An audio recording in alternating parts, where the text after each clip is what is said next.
Hey guys, so this is my Module 6 video. So the first question is, describe the challenges often faced by families of children with disabilities, what can be done to improve outcomes for students with disabilities, and what types of things can be done to assist families with coping. So some families find the challenge of not being appropriately involved and valued during their IEP meeting due to professionals using light jargon and not listening to their opinions. Families from ethnic minorities have a great disconnect because there are cultural differences related to such things as parenting expectations, communication styles, and familiarity with the special education system, and that comes from page 64 of the book. Another challenge is that a child with a disability alters the way that a household runs, and so this can come in ways of like schedules changing, like routines they previously had, having to move closer to like therapists and professionals, and even parents having to change things with their jobs, so having to quit working, having to change their work schedule, and that sort of stuff. Parents and siblings also face coping with the fact that they have an exceptional child, which can come in the stages of shock, denial, sadness, anxiety, and fear, anger, guilt, and then lastly, adaptation to that. Social supports are a really large part in helping parents and siblings cope with the stress from raising and living with an exceptional child, along with other emotions and stages that they undergo.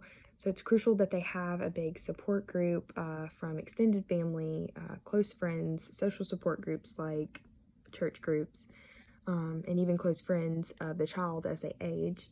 And access to information in their sibling, like with dealing with their siblings' disability, is another key piece for siblings coping with their brother or sister's disability. And so when it comes to improving outcomes for students with disabilities, parental involvement and positive professional family relationships are key to this, because parents have a lot to cope with whenever they have an exceptional child. However, it's also very important that they step up and they provide the proper physical and emotional supports that their child needs. There are also 2 early intervention programs that are frequently used, that are the family-centered model, where parents are recognized as equal partners in designing child care and educational programs, and the wraparound service systems that add in things like mental health services and social welfare.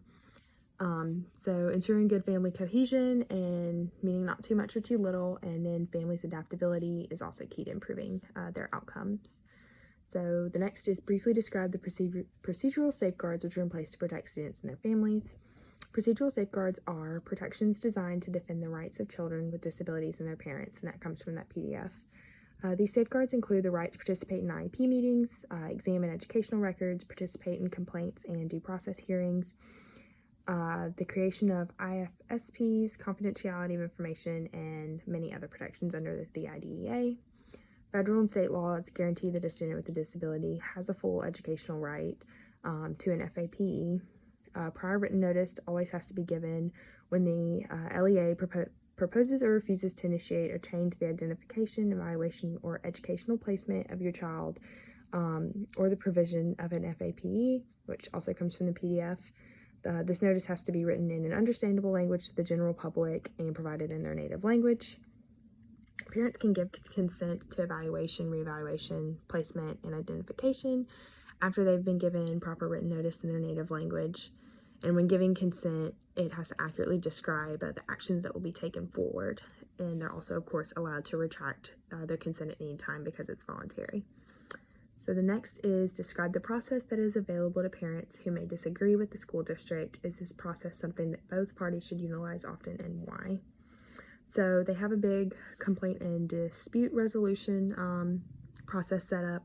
So the Louisiana Department of Education developed a dispute resolution process for resolving disagreements about a child's disability and identification or eligibility, evaluation, the level of processes of services or placement, the provision of FAPE or payment for services that have been obtained.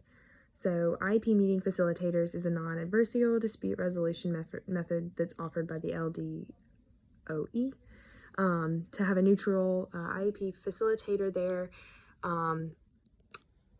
that is not there to make decisions or anything, but it's just to facilitate discussion and decision making by the parents and the professionals in the meeting.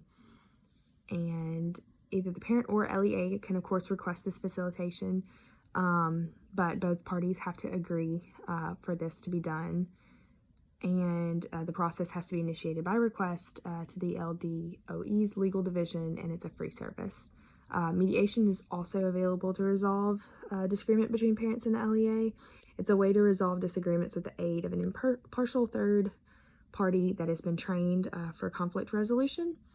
And they, of course, also do not make decisions, but they just facilitate decisions and discussion and decision making. And these are, of course, all confidential and cannot be used as evidence in subsequent due process hearings that might occur.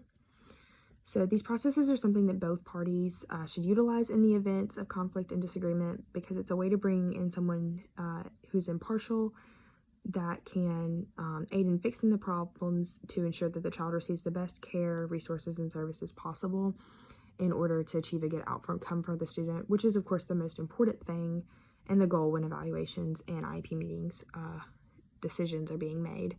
So then last, as a professional educator, what types of things might you do to be more attentive to the needs of students with disabilities and their families? So one simple way to stay alert to what the exceptional child and their family needs is to do regular check-ins with the family on any additional supports that they might need from social support groups for the family, or potential changes to their child's treatment or educational supports. I kind of call it a sort of mini reevaluation. Just in class to check in with how the student is feeling is always a great way to know what they have to say about what's going on in their home life and in their education, when that is, of course, at all possible. And I mean, of course, that's a process that a lot of general education classrooms go through just to check in with what their students might need. And then I think also researching and having information on hand for further educational supports and services such as social support groups and family aids is super important, because it gives the educator resources that are readily available in the event that a parent comes to them about issues or questions that they're having. I feel it in the same way that educators have to be watchful and aware of their students' feelings that are typically in the idea of preventing devastating events like school shootings or suicide, that they need to be aware and analytical of what potential needs might pop up with their exceptional students and their families to help and prevent issues for them. And so the personal question that I wanted to ask is, what is the most important procedure to you that you would put in place in your classroom to stay alert as to what families might need as they're coping with and raising their child with disabilities? So